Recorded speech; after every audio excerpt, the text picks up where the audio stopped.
बिस्मिल्लाहिर्रहमानिर्रहीम। बेटा हम आज नया टॉपिक करने जा रहे हैं और बहुत अच्छा टॉपिक है, बड़ा ही इंटरेस्टिंग टॉपिक है और वो टॉपिक हमारे पास है, उसका नाम है accrued and prepayment. Accrued and prepayment इस टॉपिक का नाम है, अक्रूड। बच्चे बेचारे डर जाते हैं इस टॉपिक से, तो अकाउंटिंग ऐसी चीज है नहीं कि आपको डरना चाहिए। अकाउंटिंग ऐसी चीज है जिसको आपने क्या करना है, एंजॉय करना है। जिसको आपने क्या करना है, एंजॉय करना है। आप वहां से पूछ सकते हैं शी इज देयर कि एंजॉयमेंट किसे कहते हैं। सो हम जो आज आज टॉपिक करने जा रहे हैं वो है अक्रूड एंड प्रीपेमेंट।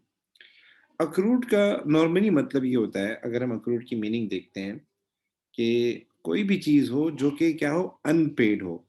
कोई भी चीज हो जो कि क्या हो, अनपेड हो। कोई भी चीज जो क्या हो, अनपेड हो। ठीक है।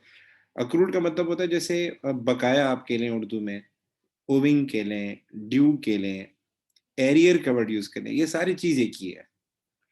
और प्रीपेमेंट का मतलब क्या होता है कि आपने एडवांस में पेमेंट कर दी है। अगर हम पेमेंट की बात करें तो इसका मतलब क्या है कि आपने क्या कर दिया है, एडवांस में पेमेंट कर दिया। आपने एडवांस में पेमेंट कर दी है, अगर हम पेमेंट पे फोकस करें। ठीक है। अच्छा जी। अब ये हम क्यों पढ़ रहे हैं इसकी हम, अगर कोई चीज अनपेड है तो उससे हमारा क्या ताल्लुक है, अगर कोई हमने एडवांस पेमेंट की है तो उससे हमारा क्या ताल्लुक है। तो ये बड़ा इंपॉर्टेंट है। क्यों इंपॉर्टेंट है? क्योंकि हमारे पास जितने भी एक्सपेंस होते हैं, हम जब एक्सपेंस का अकाउंट बनाते हैं, फॉर सपोज ये मेरे पास एक एक्सपेंस का अकाउंट है, मैं बना रहा हूँ आपके सामने कि मेरे पास एक्सपेंस का अकाउंट है। मैं रेंट पे करता हूँ, 3 महीने का रेंट मैं एक साथ पे करता हूँ। गौर से देखिएगा, 3 महीने का रेंट मैं एक साथ पे करता हूँ। पर मंथ मेरा रेट है 1000। मैं रेंट का अकाउंट बना रहा हूँ आपके सामने। ये मेरे आपका रेंट का अकाउंट है। मैं क्या करता हूँ, हर महीने का रेंट बनता है 1000, लेकिन मैं क्वार्टरली पेमेंट करता हूँ, मतलब 3 महीनों की एक साथ पेमेंट करता हूँ। तो मैंने क्या किया, मार्च के एंड में 3 महीनों का रेंट दिया, जनवरी, फरवरी एंड मार्च, 3 महीने का रेंट दिया, डेट इज अराउंड 3000। तो मैं क्या करूंगा, रेंट का अकाउंट डेबिट कर दूंगा और रेफरेंस में लिख दूंगा बैंक। हम जब रेंट पे करते हैं क्या एंट्री होती है, हमारा बैंक अकाउंट क्रेडिट हो जाता है और जो एक्सपेंस का अकाउंट है वो डेबिट हो जाता है। ठीक है। अच्छा, मार्च के बाद कौन से महीने आते हैं? मार्च के बाद आपका आता है अप्रैल, देन आता है मई, देन आता है जून। तो मई से लेके जून तक 3 महीने हो जाते हैं, सॉरी, अप्रैल से लेके जून तक 3 महीने हो जाते हैं। मैंने जून के एंड में 3 महीने का रेंट और दिया, डेट इज 3000। तो मैं लिख दूंगा 3000, डेबिट कर दूंगा रेंट के अकाउंट में, रेफरेंस में लिख दूंगा बैंक। ठीक है। उसके बाद क्या होता है, जून के बाद आ जाता है आपका जुलाई, देन अगस्त, देन सितंबर। जुलाई, अगस्त, सितंबर, 3 महीने हो गए। मैंने 3 महीने का रेंट अगेन पे किया, डेट इज 3000। मैं रेंट के अकाउंट में 3000 लिख दूंगा और उसके रेफरेंस में आ जाएगा बैंक। अच्छा जी। साल के, अब इसके बाद जो था, सितंबर के बाद आ रहा था अक्टूबर का महीना, देन नवंबर का महीना, देन दिसंबर का महीना। 3 महीने आते थे। हुआ ये कि मैं बिजी हो गया, हुआ ये कि मैं कहीं काम में लग गया और वो रेंट मैं इस साल पे नहीं कर सका। वो रेंट मैं इस साल पे नहीं कर सका। जब रेंट पे नहीं किया तो उसकी एंट्री भी नहीं होगी। एंट्री तो तब होती है जब हम रेंट पे करते हैं, क्योंकि पैसा जा रहा है तो हम बैंक को क्रेडिट कर देते हैं, एक्सपेंस के अकाउंट को डेबिट कर देते हैं। तो इशू क्या है, इशू क्या है, उस पर जरा फोकस करते हैं। हमारे पास क्या होता है, जितने भी एक्सपेंस के अकाउंट होते हैं और जितने भी इनकम के अकाउंट होते हैं, जितने भी एक्सपेंस के अकाउंट होते हैं, जितने भी इनकम के अकाउंट होते हैं, उनका साल के एंड पे, अगर आपका साल एंड हो रहा है 31 दिसंबर, यह हमारा साल एंड हो रहा है, तो साल के एंड पे क्या करते हैं, हम उसका टोटल निकालते हैं और उसको ट्रांसफर करते हैं इनकम स्टेटमेंट में। और से देखिएगा, हम उसका टोटल निकालते हैं। मैं थोड़ा स्पेसिंग दे दूं तो अच्छा रहेगा।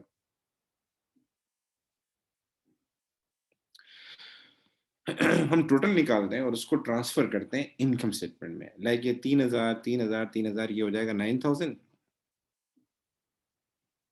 ये हो जाएगा 9,000।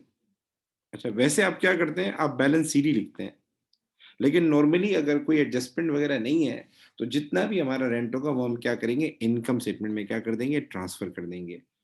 ये सिर्फ उसके लिए होता है, कोई भी एक्सपेंस का अकाउंट हो, कोई भी इनकम का अकाउंट हो, उसके लिए ये ट्रीटमेंट होती है कि नॉर्मली हमारे पास जो बैलेंस सीडी होता है उसकी जगह पे हम लिखते हैं इनकम स्टेटमेंट, अगर कोई एडजस्टमेंट नहीं हो, अगर कोई एडजस्टमेंट नहीं हो। तो हमने इनकम स्टेटमेंट में रेंट ट्रांसफर कर दिया 9,000, इनकम स्टेटमेंट में ट्रांसफर कर दिया 9,000। यहाँ एक इश्यू है, इनकम स्टेटमेंट जो बनती है वो फॉर द ईयर एंडेड बनती है, अगर आपको याद हो। हम जब भी इनकम स्टेटमेंट बनाते हैं हम क्या लिखते हैं, for the year ended. Sales 12 महीने की, जनवरी से लेके दिसंबर। परचेजेस 12 महीने की, जनवरी से लेके दिसंबर। कोई और एक्सपेंस है तो वो भी 12 महीने का आ रहा होगा, जनवरी से लेके दिसंबर, जनवरी, फरवरी, मार्च, अप्रैल, मई, जून, जुलाई, अगस्त, सितंबर, अक्टूबर, नवंबर, दिसंबर, 12 महीने के एक्सपेंसेस आ रहे होते हैं इनकम स्टेटमेंट में। वहां अजीब लगेगा यार, आप रेंट लिख रहे हैं कितने महीने का, सिर्फ 9 महीने का। ये जो रेंट हम निकाला है ना 9,000, ये तो 9 महीने का रेंट है। तो हर चीज 12 महीने की, और आप उठा के एक्सपेंस जो लिख रहे हैं इनकम स्टेटमेंट में जाके, ये आगे जाके इनकम स्टेटमेंट में लिखा जाएगा, ये जो एक्सपेंस 9,000 है। तो ये 9 महीने का लिख रहे हैं, ये तो खिलाफ हो जाएगा। आपने कॉन्सेप्ट पढ़ा होगा, याद है कौन सा कॉन्सेप्ट है, मैचिंग। मैचिंग कॉन्सेप्ट क्या कहता था, मैचिंग कॉन्सेप्ट कहता था कि आपके एक्सपेंसेस जो इनकर्ड हुए हैं और जो आपने इनकम अर्नड की है, एक्सपेंस का जो पीरियड है और इनकम का जो पीरियड है, वो दोनों का मैच होना चाहिए। इनकम लिख रहे हैं जनवरी से लेके दिसंबर तक की, और एक्सपेंस लिख रहे हैं जनवरी से लेके सितंबर तक का, अक्टूबर, नवंबर, अक्टूबर का नहीं लिख रहे, ये तो मसला हो जाएगा। तो इसके लिए कुछ करना चाहिए, नहीं करना चाहिए? आप लोगों से पूछ रहा हूँ कि बजाय 9,000 लेके जाए income as a income statement में रेंट, इसके लिए कुछ करना चाहिए, नहीं करना चाहिए? कोई एडजस्टमेंट करनी चाहिए, नहीं करनी चाहिए? जी गाइस, आप लोगों से मुखातिब हूँ, अगर आप मुझे सुन रहे हैं तो मैसेज में बताएं। अगर मेरी इतनी सी बात समझ में आई है कि 9,000 हम नहीं लेके जा सकते। जी, संजना बोलिए करनी चाहिए, बाकी लोग भी बताएं कि इनकम स्टेटमेंट बनती है जनवरी से लेके दिसंबर तक, एक्सपेंस तो वहीं जाएगा। तो हमने जो 3 महीने का रेंट पे नहीं किया, इसके लिए कोई एडजस्टमेंट करें, कोई जुगाड़ करें, नहीं करें? करना तो पड़ेगा जुगाड़, क्या ख्याल है? Yes and no? ठीक है, स्नेहा ने भी बता दिया बेटा, बाकी लोग भी खाली यस लिख दें, 3 अल्फाज हैं, अच्छी जी, ठीक है, करनी चाहिए। तो इसका एक तरीका तो ये होता है कि आप एक्सपेंस को जाके बढ़ा दें। हमने रेंट पे नहीं किया, तो ये जो 3,000 है ये रेंट हमने पे नहीं किया, और हमें पे करना चाहिए था, ठीक है? तो इसका इम्पैक्ट क्या पड़ेगा, इसका इम्पैक्ट ये पड़ेगा कि हमारा रेंट बढ़ना चाहिए। जो रेंट हमारा रह गया साल के आखिर में, वो हमें क्या करना चाहिए, रेंट के अकाउंट में बढ़ाना चाहिए। तो एक तरीका तो ये है कि आप 3,000 जाके यहाँ पे डेबिट कर दें, 3,000 रुपये जाके यहाँ पे क्या कर दें, रेंट अकाउंट में डेबिट कर दें, और दोनों साइड का टोटल करें, 12,000 ट्रांसफर हो जाएगा।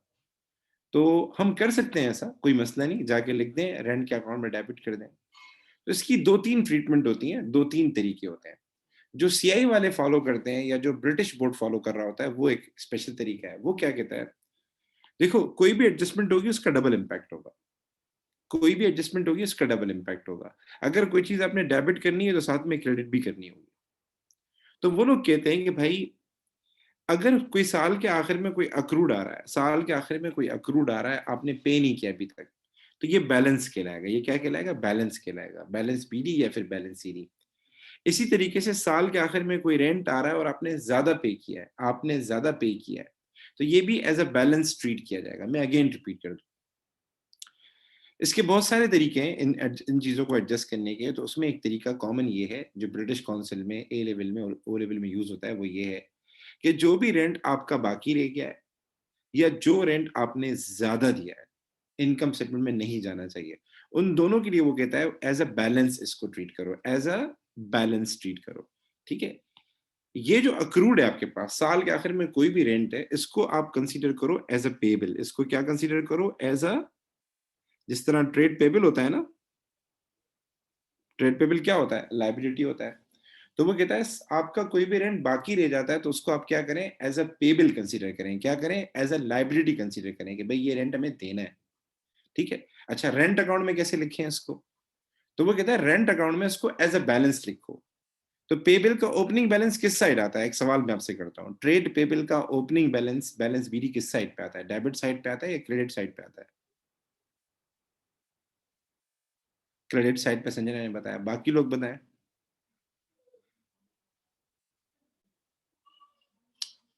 ट्रेड पेबल अगर आपने पढ़ा हो, आपने अभी परचेज लेजर कंट्रोल अकाउंट पढ़ा था, तो ठीक है। तो वो क्या कहता है कि अक्रूड का मतलब ये वो अमाउंट है जो आपने अभी तक नहीं दिया, तो इसको आप पेबल के तौर पे कंसीडर करें। ये लायबिलिटी है, ये हमें पे करना है। ठीक है? अब साल के आखिर में आपको लगता है कि 3000 रुपए का रेंट आपने नहीं दिया, ये आपने देना है, ये आपने देना है। तो ये क्या है? आपके लिए पेबल है। ये आपके लिए क्या है? पेबल है, लायबिलिटी है। तो साल के आखिर में एट द ईयर एंड ये अमाउंट आ रहा है, एट द ईयर एंड ये अमाउंट आ रहा है। तो इसको बैलेंस सीडी कंसीडर करें। क्या करें? बैलेंस सीडी कंसीडर करें। तो हम सबको पता है, हम सबको पता है कि हमारे पास जो ओपनिंग बैलेंस होता है पे बिल का, वो किस साइड आता है? डेबिट साइड पे आता है। और क्लोजिंग बैलेंस जो होता है वो किस साइड आता है? क्रेडिट साइड आता है। अभी कॉन्सेप्ट समझना, अभी मैं अकाउंट बनाना नहीं समझा रहा, अभी सिर्फ कॉन्सेप्ट समझा रहा हूँ। अक्रूड को क्या समझते हैं हम लोग? पेबिल समझते हैं कि ये हमारे लिए क्या है? एक्सपेंस के अंदर ये पेबिल की तरह है, ये पैसे हमें देने हैं, ये पैसे हमें देने हैं। तो अगर साल के एंड पे कोई पेबिल आपके पास आएगा तो वो उसको आपने as a balance sheet consider करना है, as a balance sheet consider करना है, क्योंकि ये पैसा आगे भी आपने देना है। तो हम सबको पता है साल के आखिर में पेबिल का जो क्लोजिंग बैलेंस है, जो बैलेंस सीडी है, वो किस साइड आता है? बैलेंस सीडी की बात कर रहा हूँ, बीडी की बात नहीं कर रहा। बीडी तो आपका डेबिट क्रेडिट साइड पे आएगा, सीडी आपका डेबिट साइड पे आएगा। तो हम यहाँ लिख देंगे 3000। ठीक है? अब इसका इम्पैक्ट क्या पड़ेगा? अभी कॉन्सेप्ट समझे, खाली कॉन्सेप्ट समझे। इसका इम्पैक्ट ये पड़ेगा, आपका टोटल हो जाएगा 12,000। आपका टोटल हो जाएगा 12,000। और आपका जो ट्रांसफर होगा इनकम स्टेटमेंट में अमाउंट, वो कितना हो जाएगा? वो हो जाएगा 12,000। मतलब जो आपका रेंट बनता है वही ट्रांसफर होगा। ठीक है? लेकिन दूसरा फायदा साथ में आपको क्या होगा? क्योंकि ये रेंट आपने पे नहीं किया, तो ये आपकी लायबिलिटी है। तो जैसे यहाँ पे ये बैलेंस सीडी के तौर पे आ रहा है, ये आगे जाके क्या होगा? बैलेंस बीडी की तौर पे आ जाएगा। आगे जाके बैलेंस बीडी की तौर पे आ जाएगा 3000। ठीक है? तो इसके दो इम्पैक्ट पड़े। नंबर वन, हमने जब इसको बैलेंस शीट को यहाँ पे लिखा तो इससे हमारा ओवरऑल एक्सपेंस बढ़ गया और 12,000 इनकम स्टेटमेंट में ट्रांसफर हुआ। दूसरा, ये जो बैलेंस शीट है ये आगे जाके बीडी के तौर पे आएगा। इट मींस हमें याद रहेगा कि हमें कोई एक्सपेंस देना है, हमारे ऊपर कोई लाइबिलिटी है जो अभी तक हमने पे नहीं की। यहां तक बात क्लियर हुई सबको? यहां तक बात क्लियर हुई सबको? मुझे सबके यस चाहिए। Yes sir. Okay okay. अच्छा, अब आते हैं जरा कि अगर पेपर में सवाल आ जाता है कोई भी एक्सपेंस कटी अकाउंट बनाना हो तो उसको कैसे बनाते हैं? ठीक है? तो उसको कैसे बनाते हैं? वो आपको बोलेगा मैंने इतना एक्सपेंस पे किया है, इतना अक्रूड है। अक्रूड का नॉर्मली मतलब होता है कि हमने सर्विसेज ले ली हैं। अगर मैं एक्सपेंस की बात करूं तो अक्रूड का नॉर्मली मतलब क्या होता है, मैं लिख लेता हूं यहाँ पे, चले। अक्रूड का नॉर्मली मतलब होता है कि अक्वायर्ड सर्विसेज, अक्वायर्ड सर्विसेज, हमने जो सर्विसेज हैं वो ले लिए, but payment is not done. जो उसके अगेंस्ट पेमेंट है वो नहीं दी। जैसे रेंट है, तो रेंट के अगेंस्ट आपने अकोमोडेशन सर्विस ले ली है, अकोमोडेशन। इंश्योरेंस है, इंश्योरेंस के अगेंस्ट आपने सिक्योरिटी सर्विस ले ली है कि गाड़ी का एक्सीडेंट हो जाए तो उसकी आप जिम्मेदारी लेते हैं। लेकिन पेमेंट आपने अभी तक नहीं दी, तो ये लाइबिलिटी के तौर पे कंसीडर किया जाता है। इसको हम पेबिल के तौर पे ट्रीट करते हैं। और प्री पेमेंट क्या, इसका उलट है। प्री पेमेंट ये है कि हमने एडवांस में पैसे दे दिए। ठीक है? हमारा साल 12 महीने का है, तो हमने 15 महीने की पेमेंट कर दी, 15 महीने की। 12 महीने तो हो गए, 3 महीने स्टिल रहते हैं। या एक और एग्जांपल, आप एडवांस में जून तक की फीस दे दें मुझे, एडवांस में जून तक की फीस दे दें। ये प्रमोशन नहीं कर रहा मैं, मजाक कर रहा हूँ। ऐसा नहीं आप लोग जज्बात में आके दे दें। सो आप लोग मुझे एडवांस में जून तक की फीस दे दें। तो अभी कौन सा महीना चल रहा है? जनवरी। तो आप लोगों ने अभी तक मुझसे जनवरी की सर्विसेज ली है। जनवरी के महीने में आपने मुझसे पढ़ा है, बाकी महीनों की पढ़ाई रहती है, ठीक है? वो आपने लेनी है, वो आपने लेनी है। तो आपके लिए ये जो पेमेंट है, जो आपने फीस की जून तक की पेमेंट की है, ये प्री पेमेंट कहलाएगी। मतलब आपने एडवांस में मुझे पैसे दिए हैं और उसके अगेंस्ट सर्विसेज़ नहीं ली। तो इसको हम रिसीवेबल के तौर पे कंसीडर करते हैं। जिस तरह आपका वो होता है ना ट्रेड पेबल होता है, अक्रूड आपका ट्रेड पेबल की तरह हो जाएगा। प्री पेमेंट जो है आपके लिए ट्रेड रिसीवेबल की तरह हो जाएगा। मतलब आपने सर्विसेज़ लेनी है, पेमेंट कर दी है लेकिन सर्विसेज़ अभी तक नहीं ली। तो इसको हम क्या करते हैं एज़ एन एसेट ट्रीट करते हैं या इसको आप प्यार से कह दें, इसको हम एज़ अ रिसीवेबल कंसीडर करते हैं। ठीक है? मैं लिख देता हूँ नीचे यहाँ पे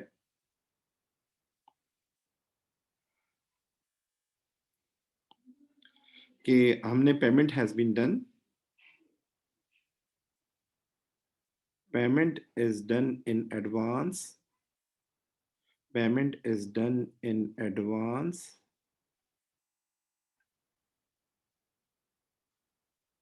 but services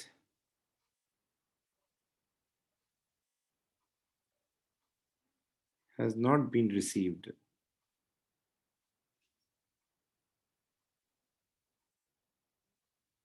ठीक है?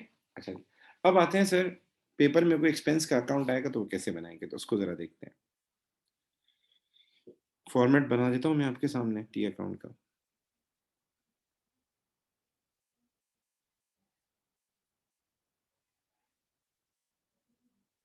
ठीक है?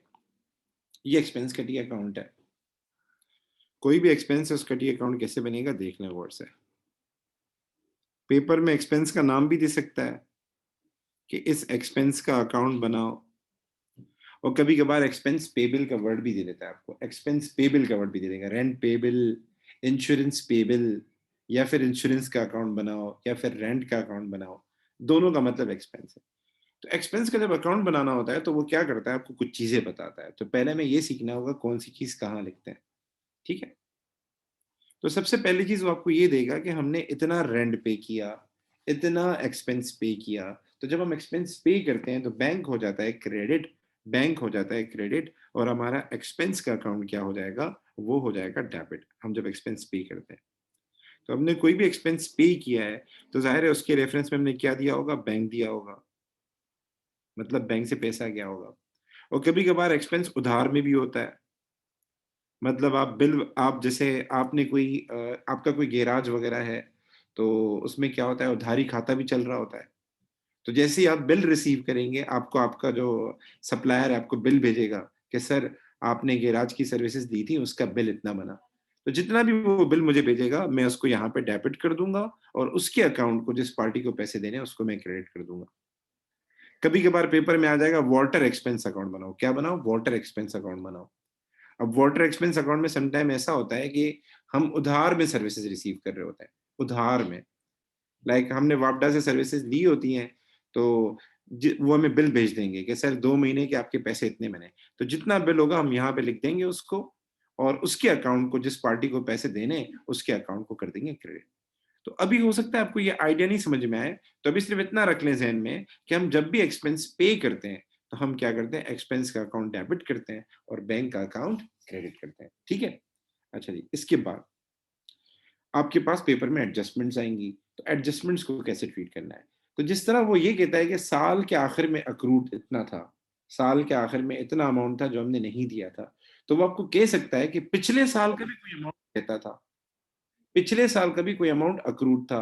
तो सर इस सवाल को फिर कैसे करेंगे, अगर वो आपको कहता है कि पिछले साल भी कुछ अक्रूड था, मतलब इस साल वो ओपनिंग हो जाएगा, तो आपने परेशान नहीं होना। अक्रूड को पेबल की तरह कंसीडर करना है। किस तरह कंसीडर करना है, पेबल की तरह कंसीडर करना है।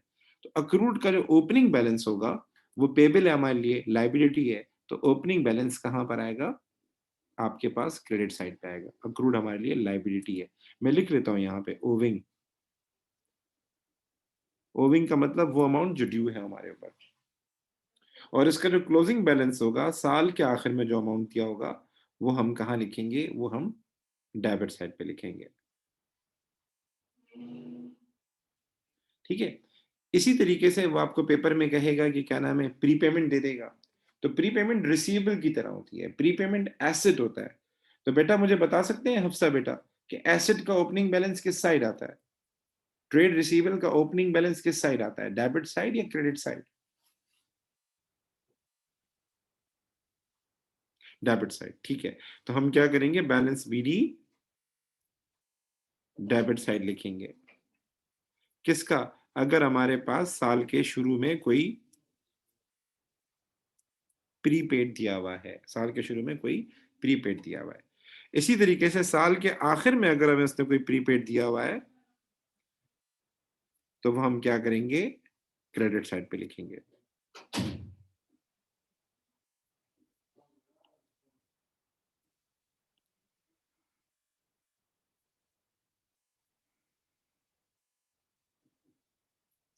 ठीक है, यहां तक मेरी बात क्लियर है? अच्छा, एक बच्चे ने सवाल किया, क्या सर दोनों हो सकते हैं? क्या ऐसा हो सकता है कि हमारे पास सवाल के अंदर दोनों आ जाए? तो बेटा पॉसिबिलिटी कम होती है, लेकिन कभी कभार ऐसा हो सकता है, जैसे कोई बैंक है तो उसने बहुत सारी जगह ली होती हैं, कोई स्कूल है उसकी बहुत सारी जगह होती हैं, तो कहीं रेंट हमारा प्रीपेड होगा, कहीं रेंट हमारा ओविंग करता होगा। एक ब्रांच का तो नहीं हो सकता, but if you have many branches तो किसी ब्रांच का ओविंग हो सकता है, किसी ब्रांच। अच्छा, कोई बंदा ऐसा हो सकता है जिसके बहुत सारे टीनेंट हो, किराएदार हो, ठीक है ना? तो फॉर सपोज, एक मिनट, मैं क्या कह रहा था, एक मिनट बेटा वेट कीजिएगा, एक मिनट जस्ट वेट कीजिएगा।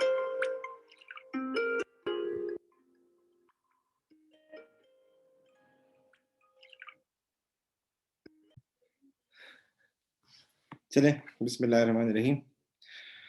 अच्छा गाइज, मैं ये कह रहा था कि हम एक्सपेंस का अकाउंट बनाते हैं और एक्सपेंस के अकाउंट में ये सारी चीज़ें लिख लेते हैं। और क्या आ सकता है सर, कभी कभार ऐसा होता है कि हम एक्सपेंस ज़्यादा पे कर देते हैं, एक्सपेंस हम ज़्यादा पे कर देते हैं।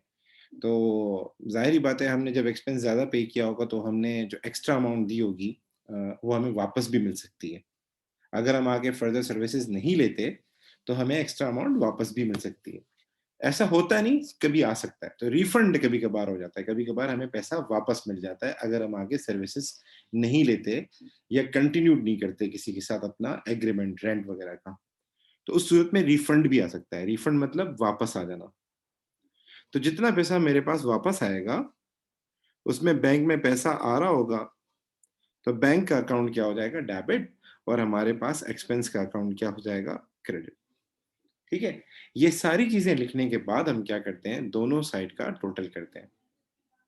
क्रेडिट साइड का भी टोटल करेंगे, डेबिट साइड का भी टोटल करेंगे। ठीक है, जिस साइड शॉर्टेज होगी उस साइड हम लिखेंगे इनकम स्टेटमेंट, या इन शॉर्ट जो बैलेंसिंग फिगर होगी ना वो हमारी इनकम स्टेटमेंट होगी। नॉर्मली डेबिट साइड हायर होती है, नॉर्मली डेबिट साइड हायर होती है, वही टोटल हम क्रेडिट साइड पे लिखते हैं। और जो बैलेंसिंग फिगर आएगी, जो बैलेंसिंग फिगर आएगी उसके आगे हम लिखेंगे इनकम स्टेटमेंट। जो भी हमारी बैलेंसिंग फिगर होगी उसके आगे हम लिखेंगे इनकम स्टेटमेंट। यहां तक मेरे साथ हैं? यहां तक बातें क्लियर हैं? Yes, sir. ओके, ठीक है। तो ये फॉर्मेट नोट कर लें जहन में, अभी मैं सवाल करवा रहा हूँ एकदम अचानक।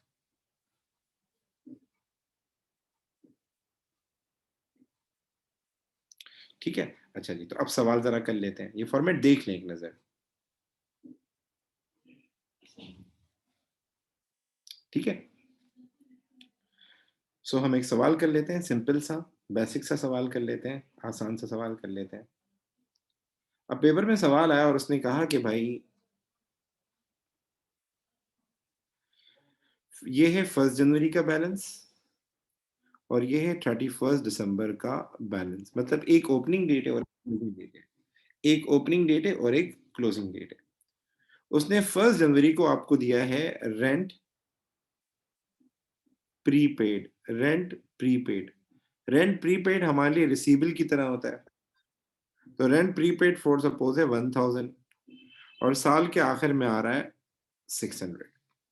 ठीक है, उसके बाद उसने क्या किया, आपको दिया है rent owing. Rent owing, rent owing का मतलब ये लाइबिलिटी है हमारे लिए, ये पेबल है हमारे लिए। ठीक है, तो रेंट ओविंग उसने हमें दिया है, साल के शुरू में रेंट ओविंग हमारे लिए 800 है और साल के आखिर में रेंट ओविंग हमारे लिए आ रहा है 500। फिर उसने लिखा है जो हमने रेंट पे किया था, rent paid during the year was, rent paid during the year was कितना है, फॉर सपोज $13,000। ठीक है, हमने पूरे साल में जो रेंट पे किया था वो हमने पे किया था 13,000 का, 13,000 का रेंट पे किया था। ये बताएं कि इनकम स्टेटमेंट में कितना रेंट जाएगा, एक सवाल आपके पास आया। सो उसको करना बहुत आसान है, टेंशन नहीं लेनी। शॉर्टकट तरीके भी हैं, वो भी मैं सिखा दूंगा आपको। ठीक है, तो हम रेंट का अकाउंट बनाते हैं, हम हेडिंग देंगे रेंट का। ठीक है, सबसे पहले हम लिखेंगे हमने रेंट कितना पे किया है। तो हमने कितना रेंट पे किया है, 13,000 रेंट पे किया है। तो जितना भी हमारा रेंट है जो हमने पे किया है, ये क्या हो जाएगा, डेबिट हो जाएगा। तो हम 13,000 लिख देंगे डेबिट साइड पे, और रेफरेंस पे लिख देंगे बैंक। ठीक है। अच्छा, उसके बाद प्रीपेड की तरफ आते हैं। तो मैंने आपको पहले ही बोला है कि प्रीपेड हमारे लिए क्या है, रिसीवेबल की तरह होता है। प्रीपेड हमारे लिए रिसीवेबल की तरह होता है। जिस तरह ट्रेड रिसीवेबल होता है ना, आपके लिए एसेट होता है, उसका ओपनिंग बैलेंस डेबिट साइड पे आएगा, क्लोजिंग बैलेंस क्रेडिट साइड पे आएगा। तो हमारे पास ये जो है ना, फर्स्ट रियल अमाउंट, ये है ओपनिंग बैलेंस। तो हम लिख लेते हैं ट्रेड रिसीवेबल का ओपनिंग बैलेंस कहाँ आएगा, डेबिट साइड पे आएगा। तो हम बैलेंस बीडी लिख देते हैं 1,000। ओपनिंग बैलेंस ये शो करता है कि ये हमने कोई पिछले साल को पेमेंट की थी, एक्स्ट्रा थी वो इस साल की। ठीक है। अच्छा जी, और ये जो हमारे पास 31 दिसंबर को बैलेंस दिया है, ये क्या हो जाएगा, ये क्लोजिंग हो जाएगा। इसको एज अ बैलेंस सीडी हम ट्रीट करेंगे। तो हम सबको पता है रिसीवेबल का, ट्रेड रिसीवेबल का बैलेंस सीडी किस साइड आता है, क्रेडिट साइड आता है। तो हम क्रेडिट साइड पे बैलेंस सीडी लिख लेंगे, डेट इज 600। ठीक है। अच्छा जी, उसके बाद आते हैं सर, उसके बाद सवाल में और कुछ है? यस सर, सवाल में उसने आपको दिया हुआ है ओविंग भी तो दिया हुआ है। तो ओविंग को हम क्या कंसीडर करेंगे, ओविंग को हम पेबल की तरह कंसीडर करेंगे। जिस तरह आपका ट्रेड पेबल होता है ना, उसको वैसे हम कंसीडर करेंगे कि ये हमारा ट्रेड पेबल की तरह है, ये अमाउंट हमें देना है। तो एक इसका ओपनिंग बैलेंस है, तो ये वाला जो अमाउंट है ना, ये इसका ओपनिंग बैलेंस है, ये जो 800 है। तो हम सबको पता है ये बैलेंस बीडी हो जाएगा। तो ट्रेड पेबल का बैलेंस बीडी किस साइड आएगा, आपका एक मिनट, पेन को जरा देख लो बार बार क्यों। तो ये आ जाएगा 800। ठीक है, और एक आपके लिए क्लोजिंग बैलेंस हो जाएगा ये वाला, जो है ये वाला अमाउंट, ये देखें, ये पेबल की तरह है, और ये 31 दिसंबर डेट है, तो ये हमारे लिए क्लोजिंग बैलेंस हो जाएगा। इसको हम बैलेंस सीडी के तौर पे ट्रीट करेंगे। ठीक है, तो बैलेंस सीडी कितना है हमारे पास, 500। ठीक है, अब हमें क्या करना है, सारी कहानी खत्म, सब कुछ हो गया। अब क्या करना है, अब जो करना है वो टी अकाउंट करके देगा। तो अब आखिरी स्टेप हमारा क्या होगा, हम दोनों साइड का टोटल करेंगे। हम दोनों साइड का टोटल करेंगे, जो भी डिफरेंस होगा वो हम लेके जाएंगे किसमें, इनकम स्टेटमेंट में। तो 1000 प्लस 13,000 प्लस 500, ये हो जाएगा, आई थिंक सो आपके पास हो जाएगा 14,500, if I am not wrong.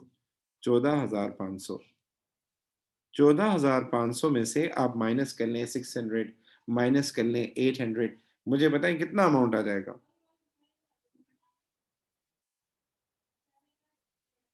Ji guys, Sir, 13,100. 13,100 हमारे पास अमाउंट आ जाएगा, जो कि जाएगा किसमें, इनकम स्टेटमेंट में जाएगा, जिसके आगे हम लिखेंगे इनकम स्टेटमेंट में। यहां तक कोई सवाल, यहां तक कोई इशू? जी बेटा, No, मैं sir. No sir. तो अगर मैं आपको सवाल दे दूं, कर लेंगे आप तो? अगर इस तरह का सिंपल सवाल तो हो जाएगा। ओके, ठीक है, तो मैं अभी आपको सवाल दे रहा हूँ, आपने ट्राई करना है। ठीक है, अच्छी तरह देख लें, अच्छी तरह देख लें, अच्छी तरह देख लें, फिर मैं आगे दे रहा हूँ सवाल। इसको मैं इस टॉपिक में टाइम दूंगा, मैं आप लोगों को, मैं कोशिश करूंगा इसको 4 दिन में कराऊं, ताकि अच्छी तरीके से आपको करा दूं, संडे को भी एक्स्ट्रा क्लास लेके करवा दूं अच्छी तरीके से, ताकि आपको जुबानी याद हो जाए टॉपिक कैसे करना है। हर तरह के सवाल करवा दूंगा। अच्छा जी, तो अब इसको आगे कंटिन्यू करते हैं। ठीक है, तो एक सवाल दे रहा हूं, आपने करना है वो सवाल। ठीक है, तो यही फिगर सारी मैं हटा देता हूं यहां से।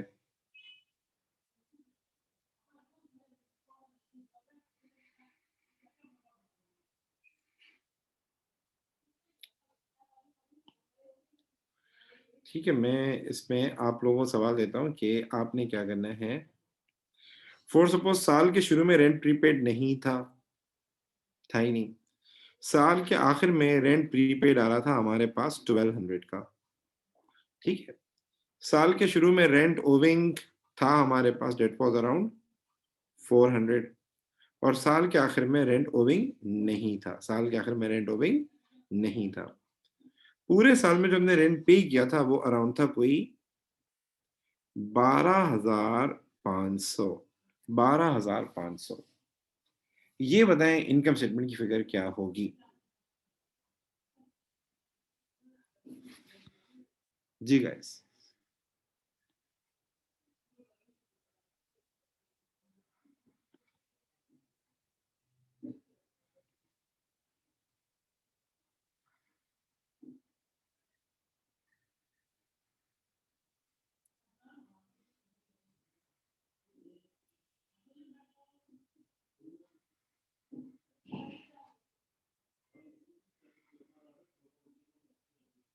जी बेटा,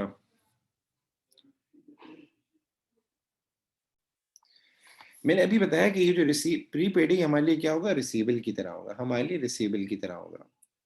तो 1 जनवरी ओपनिंग बैलेंस है ही नहीं, ओपनिंग बैलेंस है ही नहीं, मतलब बैलेंस बीडी आना ही नहीं है, ठीक है। एंड उसके बाद 31 दिसंबर को क्लोजिंग बैलेंस दिया हुआ है इसका। तो मुझे बताएं ट्रेड रिसीवेबल का क्लोजिंग बैलेंस किस साइड आता है। रिसीवेबल का क्लोजिंग बैलेंस, एसेट का क्लोजिंग बैलेंस किस साइड आता है सर। अगर ओपनिंग बैलेंस डेबिट साइड पे आएगा तो क्लोजिंग बैलेंस कहाँ आएगा, क्रेडिट साइड पे आएगा। तो क्रेडिट साइड पे हम जाके लिख देंगे आपका 1200, 1200 ये हमारे पास प्रीपेड की अमाउंट आ गई। मैं दोबारा बता दूं, रेंट प्रीपेड हमारे लिए एसेट होता है, रेंट प्रीपेड रिसीवेबल की तरह होता है, रिसीवेबल की तरह होता है। तो इसका ओपनिंग बैलेंस डेबिट साइड पे जाएगा जिस तरह बाकी एसेट का जाता है, और क्लोजिंग बैलेंस क्रेडिट साइड पे आएगा। Whether it is a closing balance और ओपनिंग बैलेंस ये हमें डेट बताएगी, ठीक है। अच्छा जी, रेंट ओविंग हमारे लिए क्या होता है, पेबल की तरह होता है, लाइबिलिटी होती है, लाइबिलिटी होती है।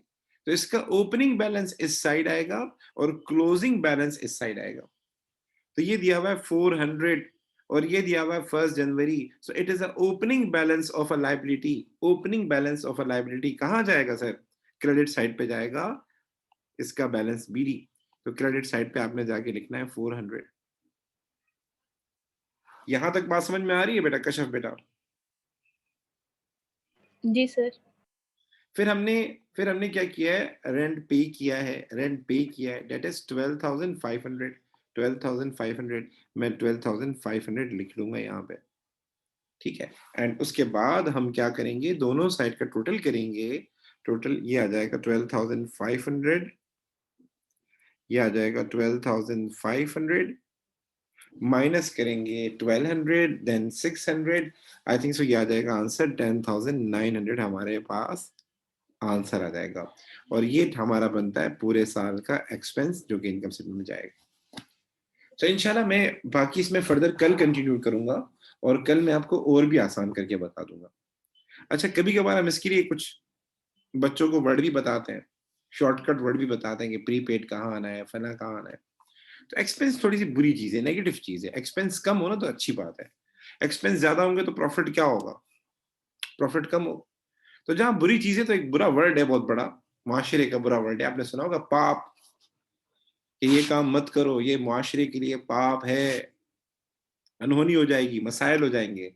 तो यहाँ भी आप पाप याद कर लें, क्या याद कर लें, पाप, पाप याद कर लें। तो ये पी हो गया, इस पी का मतलब क्या है, प्रीपेड। ये ए हो गया, इस ए का मतलब क्या है, अक्रूड। ये ए हो गया, इस मत ए का मतलब क्या है, अक्रूड। और ये पी हो गया, इस पी का मतलब क्या है, प्रीपेड। तो इस तरीके से भी आप मैनेज कर सकते हैं कि अगर आपके पास कोई ओपनिंग प्रीपेड दिया है तो कहाँ आना है, क्लोजिंग दिया है तो कहाँ आना है, ओपनिंग अक्रूड है, ओविंग है तो कहाँ आना है, क्लोजिंग है तो कहाँ आना है। ठीक है, ये जो लाइन है ना ये उसके लिए होती है, ओपनिंग के लिए, और ये जो लाइन होती है ये क्लोजिंग के लिए होती है। इस तरीके से भी आप मैनेज कर सकते हैं। तो इंशाल्लाह हम इसको फर्दर कंटिन्यू करेंगे। अभी तो बिस्मिल्लाह हुई है भाई, अभी तो बिस्मिल्लाह हुई है। अभी तो ट्रेलर आपने देखा है खाली, असल मूवी देखेंगे फिर पार्ट 2 होगा, पार्ट 3 होगा, फिर सीक्वल होगा, फिर मसले होंगे। ठीक है बेटा, अल्लाह हाफ़िज़, अस्सलाम वालेकुम, दुआ में याद।